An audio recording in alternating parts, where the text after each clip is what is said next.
Hi అండి. Welcome back to my channel. మీరు విజయవాడ నుంచి మోపిదేవి వెళ్ళాలంటే మీకు ఈ వీడియో చాలా యూజ్ అవుతుందండి. నేనిప్పుడు బస్ స్టాప్‌కొచ్చాను. అవనిగడ్డ వెళ్ళే బస్సులైతే మనం ఎక్కాలి. దీంట్లో 2 ఉంటాయి. సిటీ లోపల నుంచి వెళ్ళే బస్సులు ఒకటుంటుంది. ఇంకొకటి కరకట్ట మీదుగా వెళ్ళే బస్సులనమాట. కరకట్ట మీద నుంచి వెళ్ళే బస్ ఎక్కితే మనకి పర్ పర్సన్ 95 రూపీస్ అయితే అవుతుంది. మనకు ఎలాగో లేడీస్‌కి ఫ్రీనే గదా! బస్ ఎక్కిచ్చి నేను గుడి దగ్గరకొచ్చాను, టెంపుల్ దగ్గరికి.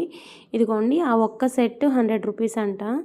అది తీసుకొని అక్కడ లోపలకి కెమెరాస్ ఏం ఎలో లేవు. సో, ఈవినింగ్ అయితే తీసుకెళ్ళొచ్చన్నారు. మేము వెళ్ళింది మార్నింగ్ గాబట్టి కెమెరాస్ ఎలో చేయలేదు. అదేంటో కొంతమంది ఇన్‌ఫ్లుయెన్సర్‌ని, యూట్యూబర్స్‌ని పంపిస్తున్నారు లోపలికి. కొంతమందినైతే ఎందుకు పంపించట్లేదో అర్థం కావట్లేదు. స్వామివారి దర్శనం అయితే చాలా బాగా చేసుకున్నాం. మన చేతులతో పాలు అభిషేకం అయితే చేసుకోవచ్చు. అభిషేకం చేసేసుకొని బయటకైతే వచ్చేసాము. ఇక్కడ స్వామివారు ఉంటారు. మనం దీపారాజన అయితే చేసుకోవచ్చు. స్వామివారి యొక్క విశేషాలు, మహిమలు మామూలుగా అయితే ఉండవు. ఎక్కువగా ఇక్కడ సంతానం లేని వాళ్ళు సంతానం అయితే కలుగుతుంది.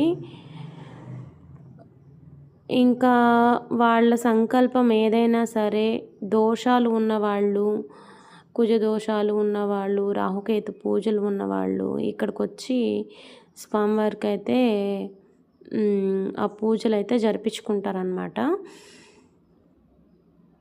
ఇంకా నేను వెళ్ళినప్పుడు నాతో పాటు ఒక ఆవిడైతే వచ్చింది. చాలా ఓల్డ్ ఏజ్ ఆవిడ.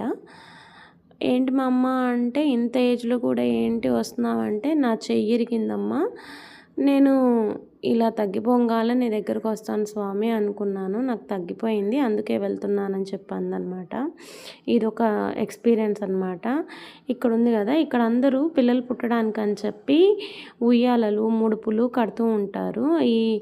ఈ చెట్టు చుట్టూ అయితే ప్రదక్షిణ చేస్తారు. ప్రదక్షిణ చేసి అక్కడ చూడండి అన్నీ ఉయ్యాలలే ఉంటాయి. చాలామంది పిల్లల కోసం ఎక్కువ మంది వస్తున్నారు. పిల్లలు పుట్టిన వాళ్ళు చాలామంది ఉన్నారు. అయితే ఎక్కడెక్కడి నుంచో వస్తున్నారు కాబట్టి ఇక్కడ వచ్చిన వాళ్ళకి ఫుడ్ కూడా ప్రొవైడ్ చేస్తున్నారు. దేవాలయం తరపు నుంచి. అయితే ఇది గుడి దగ్గర నుండి ఒక హాఫ్ కిలోమీటర్ ఉంటుంది. భోజనాలైతే చాలా బాగున్నాయి.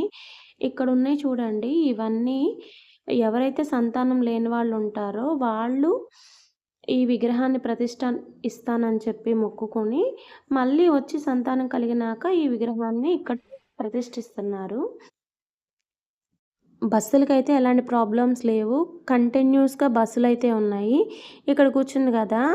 ఆవిడ ఒళ్ళో ఒక పాప ఉంది గదా! ఆ పాప వాళ్ళ చెల్లికి 10 ఇయర్స్ నుంచి పిల్లలు లేరంట. సో, వాళ్ళు మొక్కుకుంటే వెంటనే పాప పుట్టిందంట.